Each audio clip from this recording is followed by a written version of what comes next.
Glória a Deus. Meus irmãos, a paz do Senhor. Livro de Atos dos Apóstolos, o tema dessa festividade. Atos dos Apóstolos, capítulo de número 1.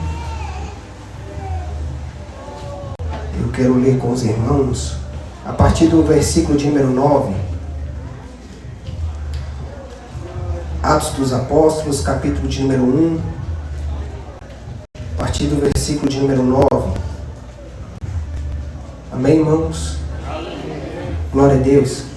Diz assim a palavra do Senhor: E quando dizia isto, vendo eles, foi elevado às alturas, e uma nuvem o recebeu, ocultando-o a seus olhos. E estando com os olhos fitos no céu, enquanto ele subia, eis que junto dele se puseram 2 varões vestidos de branco, os quais lhes disseram: Varões galileus, por que estáis olhando para o céu? Esse Jesus que dentre vós foi recebido em cima no céu, há de vir, como para o céu o viste ir. Amém? Em nome de Jesus. Meus irmãos, eu sou grato a Deus por essa oportunidade. E confesso aos irmãos que me julgo não merecedor, uma vez que descendente de Adão, mas Deus tem por sua misericórdia me resgatado, me dado graça, e até aqui o Senhor tem nos trago por sua mão forte. Amém, irmãos? Eu louvo a Deus pela vida do nosso pastor Manuel, pastor Eliane, toda a sua família, os quais Deus tem colocado em nossas vidas, a fim de nos instruir, de nos exortar, de nos ajudar, irmãos, a chegar ao céu. Louvo a Deus pela vida de meu pai, pastor Vanderval, irmã Elisama, minha mãe, meus irmãos. Louvo a Deus pela vida do irmão José Batista, presbítero José Batista, assim como a irmã Vera. Deus abençoe as nossas vidas, todo o corpo de obreiros, toda a membresia, os jovens de como um todo. Deus possa continuar abençoando a liderança aqui responsável por este trabalho, na pessoa do irmão Edivan, presbítero Renato, do irmão Tiago, diácono Tiago. Deus possa vos abençoar e conceder graça. Amém, irmãos? Olha, irmãos, diante do que nos é posto neste tema, não seria diferente o que eu deveria aqui expor aos irmãos.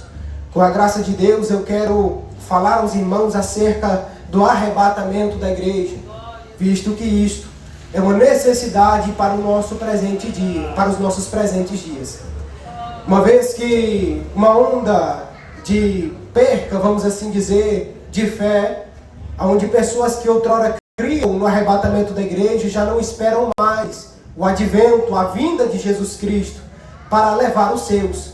E cabe a nós, enquanto mensageiros do Evangelho de Cristo, uma vez enquanto aqueles que guardam o Evangelho e têm assim o dever de anunciar aos demais, que mantém essa chama viva mediante a palavra do Senhor no coração dos irmãos.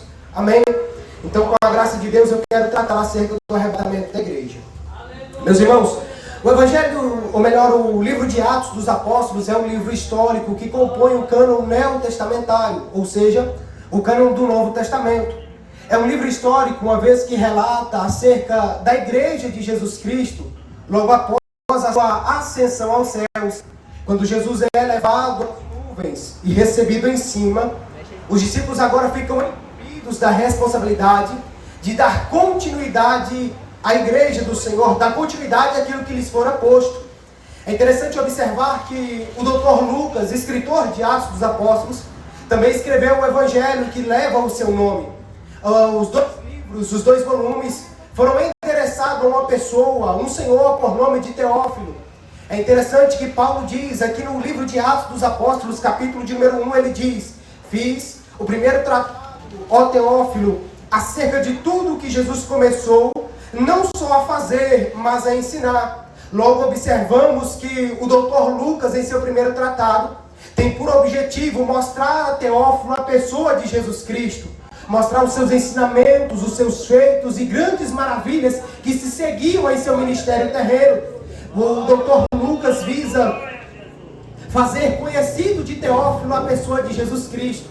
Não obstante, agora nesse segundo volume, o Dr. Lucas tem por objetivo aqui relatar acerca do crescimento da igreja, relatar acerca da continuidade do ministério que Jesus deixou sobre os discípulos, dar continuidade à igreja para que esta obtivesse a vitória por meio de Jesus Cristo.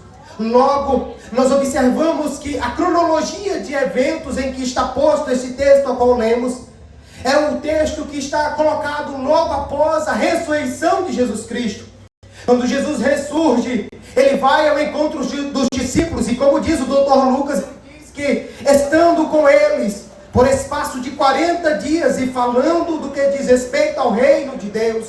Logo, Jesus, depois de ter ressuscitado, passa um período de 40 dias falando com os discípulos, dando instrução aos discípulos, aqueles que deveriam dar continuidade à igreja do Senhor aqui na terra. Glória a Deus por isso. Mas não obstante, a pergunta, o último diálogo que houve entre Jesus e os discípulos, pouco antes da sua ascensão aos céus, foi que os discípulos estavam preocupados quanto ao reino de Israel, preocupados quanto à nação de Israel. Porquanto os irmãos bem sabem que o contexto histórico da época, o povo de Israel estava sendo subjugado pelos romanos, e a preocupação era: restaurarás tu neste tempo o reino a Israel? Mas a pergunta, ou melhor, a resposta de Jesus, talvez não lhes fora muito agradável, porquanto não era tanto o que ele esperava. Jesus diz que não pertencia a ele saber o tempo ou as estações as quais Deus estabeleceu pelo seu próprio poder. Logo, trazendo o foco dos discípulos não para o reino de Israel, mas para a missão que lhes estava proposto. E nessa resposta, um tanto quanto misteriosa para os discípulos, Jesus é elevado aos céus. O versículo de número 9 diz o seguinte: e dizia isto dizia isto, vendo eles, foi elevado às alturas, e uma nuvem o recebeu, ocultando-o de seus olhos. Enquanto Jesus falava da descida do Espírito Santo para revestir os discípulos, ele foi elevado aos céus. E detalhe, ele não somente foi elevado, mas foi recebido nos céus.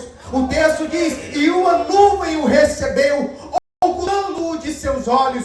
Logo, Jesus é recebido nas alturas e os discípulos ficam pasmados vendo aquela visão.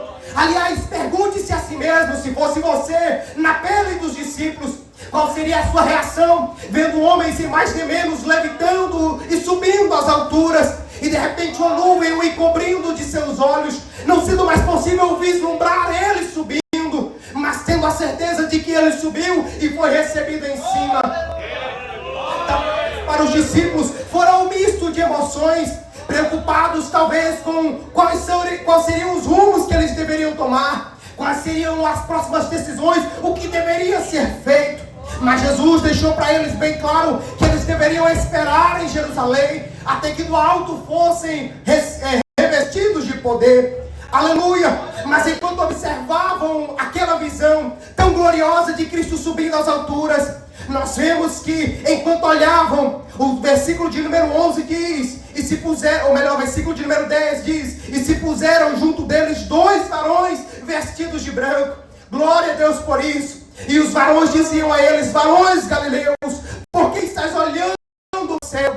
É certo, irmãos, que na vida cristã espera-se de todo crente o céu como alvo. Se você é um cristão, espera-se de você que o céu seja o seu alvo. Se você está na igreja, se intitula crente, cristão, salvo por meio de Jesus Cristo, espera-se que você tenha em mente a sua salvação. Espera que você tenha em mente que o céu é o seu alvo e não esta terra.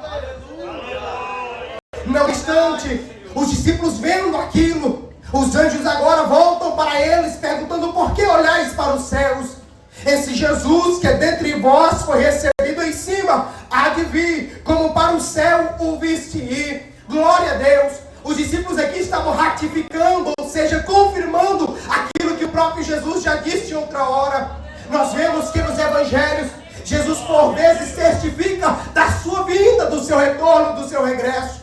O meu intuito aqui é que você tenha em mente, você tenha ciência, ao sair deixar este espaço, tenha em mente que a volta de Jesus Cristo se aproxima e que você precisa prezar pela sua salvação.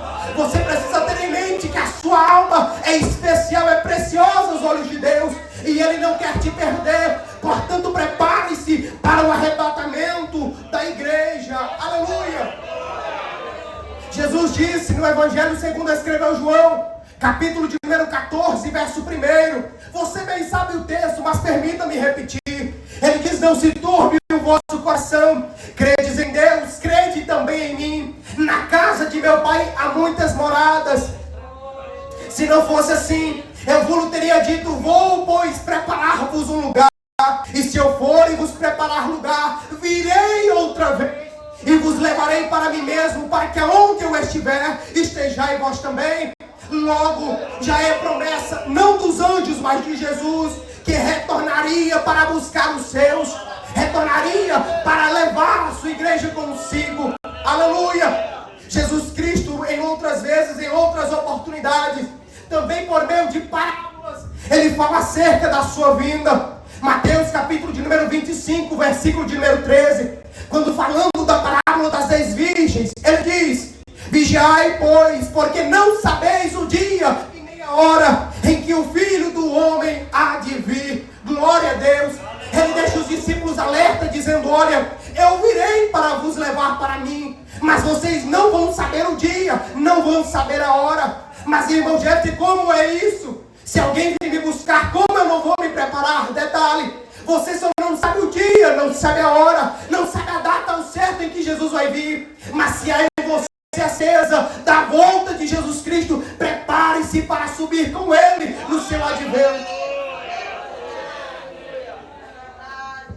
Em outra oportunidade, na parábola seguinte, Mateus capítulo de número 25, versículo de número 14, na parábola dos 10 talentos, ele diz: porque isto é também como um homem que, partindo para fora da terra, chamou os seus servos e entregou-lhe os seus bens. O que Jesus está dizendo aqui é relatando acerca da sua partida, como que dizendo, em outras palavras: olha, eu irei, mas eu deixei algo convosco. Eu vou subir para o céu, mas há sobre a mão de vocês uma obra a ser feita. Há sobre suas responsabilidades algo que precisa ser realizado, algo que precisa ser feito. A pregação do Evangelho, irmãos, foi deixado em nossas mãos. É nosso dever, é nossa obrigação pregar o Evangelho a toda criatura. Não importa se aceitam ou se rejeitem, o nosso objetivo, a nossa missão, a nossa finalidade enquanto estamos aqui na terra é pregar o Evangelho de Jesus Cristo a toda criatura. Embora alguns aceitem, outros rejeitem, mas o nosso objetivo, a nossa missão, o nosso alvo aqui nessa terra é fazer com que o Evangelho de Jesus Cristo seja pregado em toda a terra. Dando continuidade à parábola, Mateus capítulo de número 25, dessa vez versículo de número 19, ele diz: e muito tempo depois veio o Senhor daqueles servos e ajustou contas com ele. Logo nós entendemos que é o retorno, ao regresso. E esse regresso não é somente para levar os seus, mas é também para acerto de contas.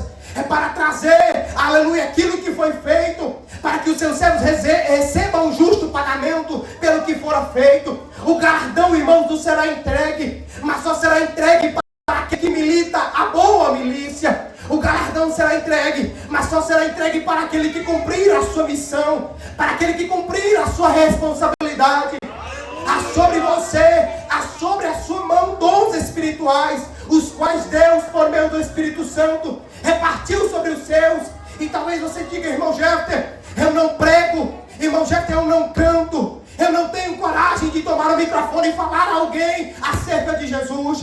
Mas deixa eu te dizer uma coisa: você tem um dom muito especial da parte de Deus, e não cabe a você dizer que não tem. Eu vou lhe provar. Há um dom que Deus deu a todo ser humano, e sabe qual é? O dom da vida. Somente o fato de você estar vivo já é prova de que Deus existe, já é um meio de testificar o Evangelho. Talvez você diga: irmão, eu não sei pregar, eu não sei falar bem, eu não tenho uma boa dicção, eu não canto bem, a minha voz não é afinada, mas a sua vida testifica acerca de Jesus Cristo. Viva para agradá-lo.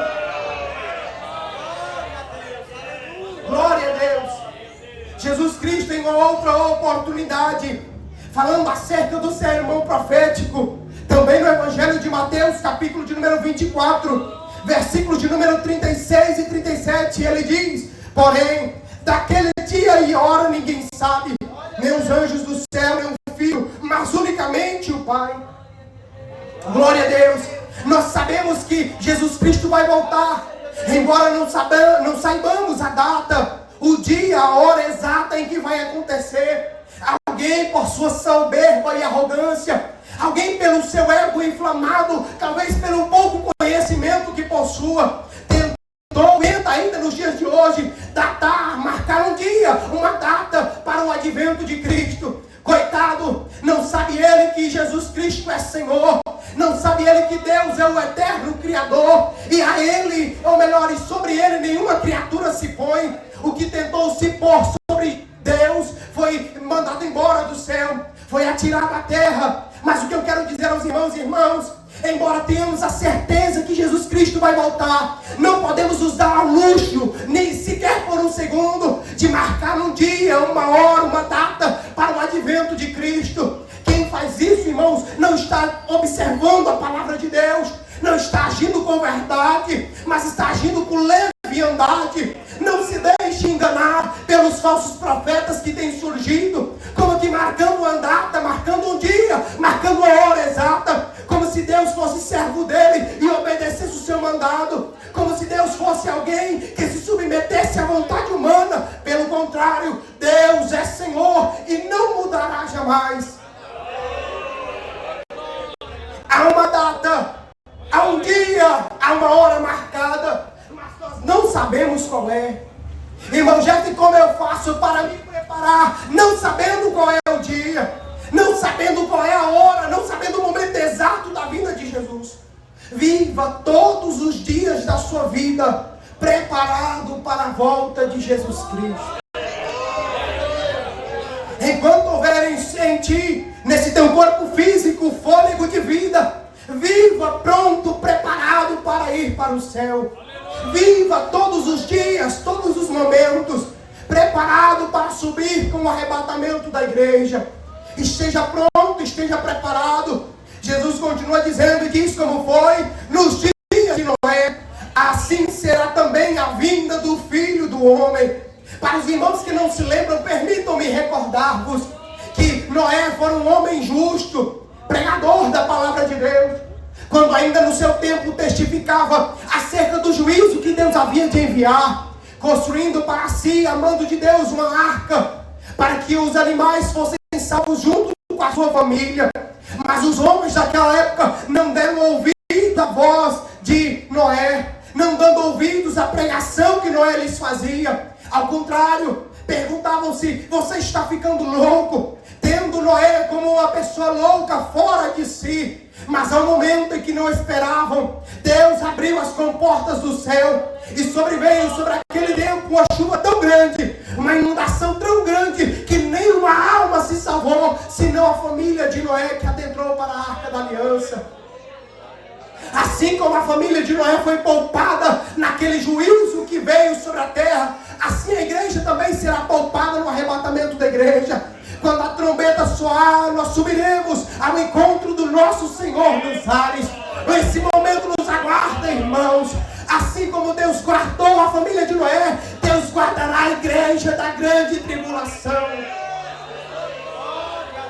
Glória a Deus, aleluia. Capítulo de número 24 do Evangelho de Mateus, versículo 44 diz, por isso estai-vos apercebidos também, porque o Filho do Homem há de vir a hora em que não penseis. O apóstolo Paulo chega a dizer em 1 Tessalonicenses, se não me falha a memória, de que quando eles disserem, sobre nós paz, lhes sobrevirá repentina destruição. Logo, meus irmãos, nós entendemos que não basta somente haver paz e alguém relaxar no seu cuidado com a sua alma, mas enquanto houver paz, ou havendo guerra, havendo paz ou melhor, ou tribulação, havendo felicidade ou tristeza, nós temos de estar preparados para o arrebatamento da igreja. Não importando o tempo ou a estação, seja verão, seja outono, seja inverno, seja primavera, nós temos de estar esperando a volta de Jesus Cristo. Os cristãos já no primeiro século aguardavam a volta de Jesus Cristo para os seus dias. Nós vemos o apóstolo Paulo falando na sua primeira epístola aos Tessalonicenses, capítulo de número 2, versículo 19. Ele diz: porque qual é a vossa esperança ou gozo? A coroa de glória? Porventura não sois vós também diante do nosso Senhor Jesus Cristo em sua vinda? Paulo está dizendo: olha, aquilo que vocês tanto aguardam, vocês vão receber. A coroa de glória vos espera, mas será na vinda de Jesus Cristo. Estais, pois, preparados e apercebidos para este retorno. Os irmãos de Tessalônica, por vezes, se encontraram desesperançosos, por vezes se encontraram abatidos, e quem sabe, muitos aqui não estão assim, preocupados, dizendo: há tanto tempo que alguém prega sobre a volta de Jesus, e ele até hoje não voltou. Permita-me lhe dizer uma coisa: eu tenho 21 anos de idade completo, mas desde quando me lembro das pregações, desde criança, eu sempre ouvi alguém falar: Jesus Cristo vai voltar para buscar a igreja. Eu sempre ouvi alguém dizer: a volta de Jesus Cristo se aproxima. Mas se passaram 21 anos, e talvez para alguém seja motivo de desesperança. Pelo contrário, traz-nos alegria a saber que muito em breve Jesus virá. Não voltou ainda, mas há de vir. Não vai tardar, ele voltará para levar o céu. Alguém talvez pelo tempo tenha perdido as esperanças, mas permita-me lhe dizer algo da parte do Senhor esta noite: volte a aguardar a volta de Jesus Cristo. Volte a esperar o retorno do nosso Mestre. Ele vai vir nos buscar, irmão. Oh, glória!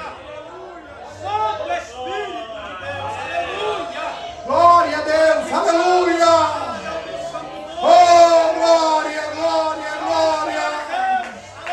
Aleluia, Jesus, glória a Deus! Aleluia! Glória a Deus! Paulo, na sua primeira epístola aos Tessalonicenses ainda, capítulo de número 4, versículo de número 15. Eu quero dizer aos irmãos que essa igreja de Tessalônica do primeiro século encontrou muitas dificuldades quanto ao arrebatamento da igreja. Porquanto estavam desesperançosos ao ver que alguns que já esperavam a volta de Jesus Cristo morreram. E morreram sem ver o arrebatamento da igreja. Pensavam eles que o fato de terem morrido antes do arrebatamento lhes privava da salvação.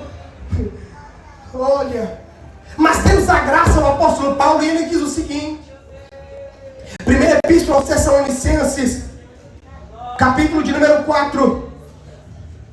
Permita-me encontrar o texto aqui, irmãos.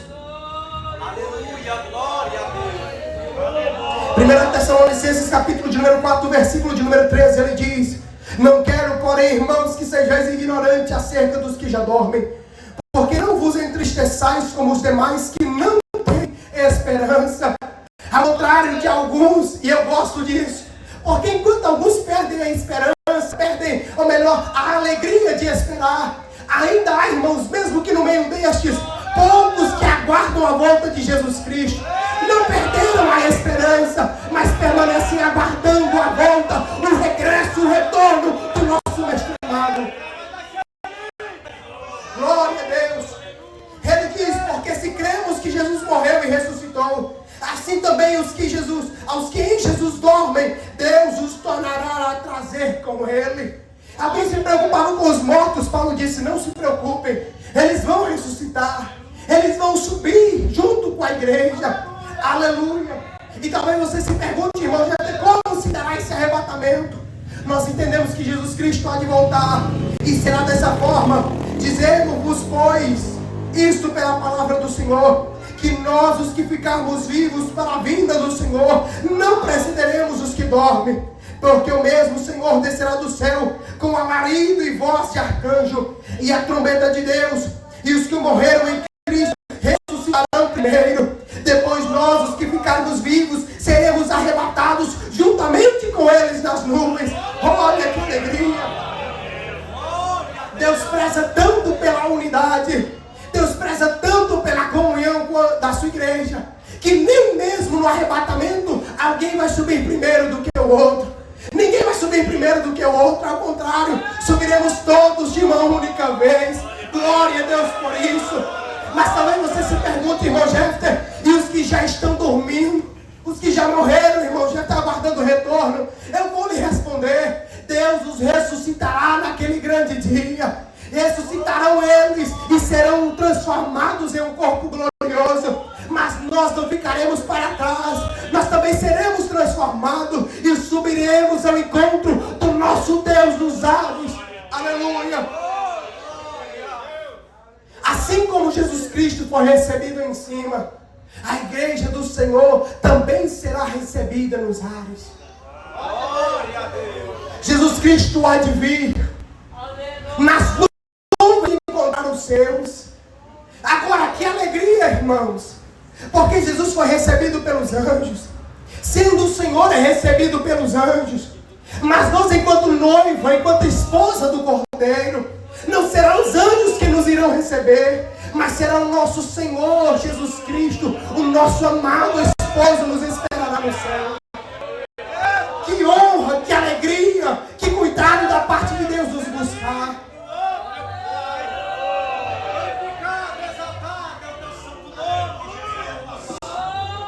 O escritor aos Hebreus, capítulo de número 9, versículo de número 28, diz: assim também Cristo, oferecendo-se uma vez para tirar os pecados de muitos, aparecerá segunda vez, sem pecado, aos que o esperam para a salvação. Eu tinha mais coisas para dizer, mas eu vou finalizar por aqui. O que eu quero dizer aos irmãos é que, enquanto houver em nós vida, enquanto houver fôlego, aguardemos com esperança o retorno, o regresso do nosso Mestre. Como diz o Escritor, aparecerá outra vez sem pecado aos que o esperam para a salvação.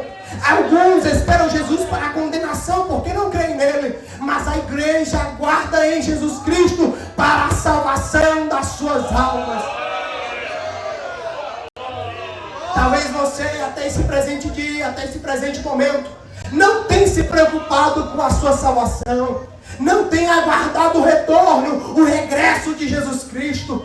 Mas permita-me, com a ousadia da palavra de Deus, dizer para você: aguarde a salvação em Jesus Cristo, confesse a Ele como seu Salvador e prepare-se para subir com a igreja.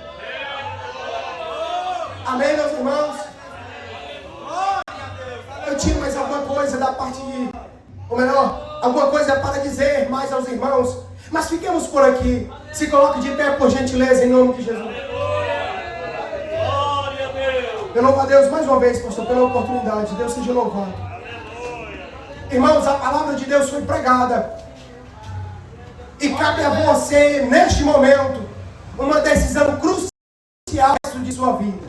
Glória a Deus. A palavra de Deus diz que o Espírito Santo é aquele que convence o homem do pecado, da justiça e do juízo. Amém, irmãos? A palavra foi pregada. Deus, ou melhor, o Espírito Santo trabalha em torno da palavra. E somente a palavra é suficiente para o Espírito Santo trabalhar em nossos corações. Amém? Eu quero fazer uma oração e peço ao pastor que depois faça o apelo aos irmãos. Oremos a Deus, meu Deus e meu Pai. Em nome de Jesus Cristo, meu Deus, a tua palavra foi pregada. Conscientizados foram eles, ó Pai, acerca do retorno, do regresso do Senhor para levar os seus para o céu. Meu Pai, aqueles que aqui estão, ó Pai, que em sabe desesperançosos, perderam a alegria, Pai, a esperança da salvação. Meu Deus, renova eles esta noite com a sua graça, por meio de sua palavra. Aos que, Pai, não ainda creem na sua salvação, convença eles, Espírito Santo, por meio de sua palavra. Desfaz as amarras, Pai, os empecilhos, os embaraços, Pai, que sejam salvos para a glória do teu santo nome. Peça, Espírito Santo, para a tua igreja, permeando, Pai, para o nosso meio, nos preparando para subir no arrebatamento. Eu te louvo, Pai, por tudo que tens feito. Permanece conosco, Pai, nos abençoando, em nome de Jesus. Amém.